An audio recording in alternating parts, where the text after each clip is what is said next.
मेरा आज यूडीएच पर है विचार कि शहर को सौंदर्यकरण के लिए पिछली केंद्र सरकार मोदी जी की सरकार में 800 करोड़ रुपए मिले थे। उन 800 करोड़ रुपए को किस तरीके से उपयोग लिया उन अधिकारियों ने, वो अधिकारी जिम्मेदार हैं इसके। उसमें कुछ अधिकारी जो हैं जिनसे हमने वो मांगा उसका कार्य का ब्यौरा, तो उन्होंने अपने रिटायरमेंट की फाइल लगा दी कि रिटायरमेंट कर दो हमारा। मेरे को समझ में नहीं आया 800 करोड़ रुपए का आपने काम करवाया और काम की जानकारी पूछने पर आप रिटायरमेंट क्यों ले रहे हो? क्या पता कि ऐसी की रिटायरमेंट लेना पड़ रहा है आपको। दूसरा, यूडीएच के जो हमारे यहाँ के अधिकारी हैं, मैं उनसे ये जानना चाहता हूँ कि आपने सिर्फ खाली एक ही काम कर रखा है क्या कि प्राइवेट कंपनी का नक्शा अवेयर आप ठप्पा लगावें? आपने योजना क्यों नहीं बनाई?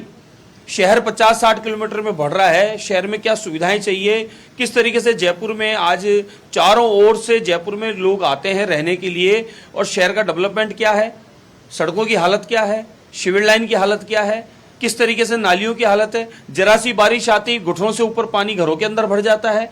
तो ये जिम्मेदारी अधिकारियों की बनती है कि आप लोग क्या करते हैं कार्यालय में बैठकर, आपने योजनाएं किस प्रकार से बनाई है, क्या आपने सोचा डेवलपमेंट का?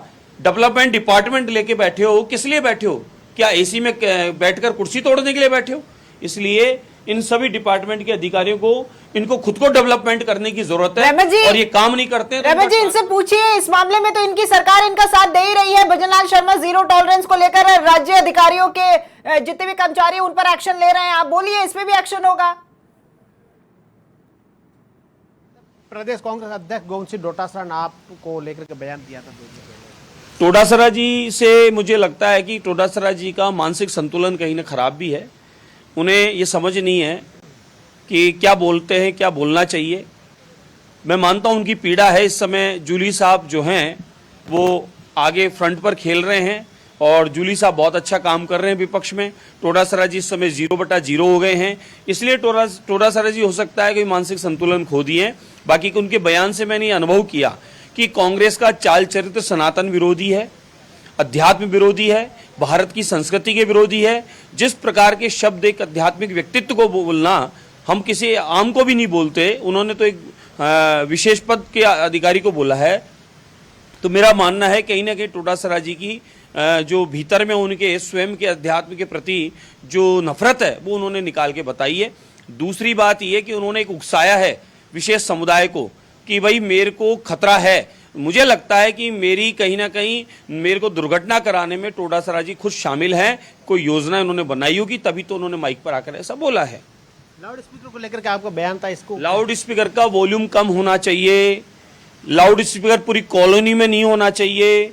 जहां लगा है वहां वॉल्यूम निर्धारित करो। लाउड स्पीकर को रोज वॉल्यूम बढ़ाया जा रहा है। कॉलोनी में लाइन बिछाकर घर घर के ऊपर लगाया जा रहा है। रात को 2 बजे साइकिल पर लगाकर, कमर पर लगाकर घूम रहा है व्यक्ति और ये कह रहा है शहरी का समय हो गया, जाग जाओ। अरे रात को 2 बजे जाग जाओ।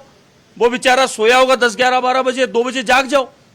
और जगाना है जिसको जगा, मोबाइल नंबर ले लो, मोबाइल में बैठे बैठे फोन करो उनको घर पे, जगाना है तो। अरे पूरी कॉलोनी को, गांव को जगा के क्या करना चाहते हो?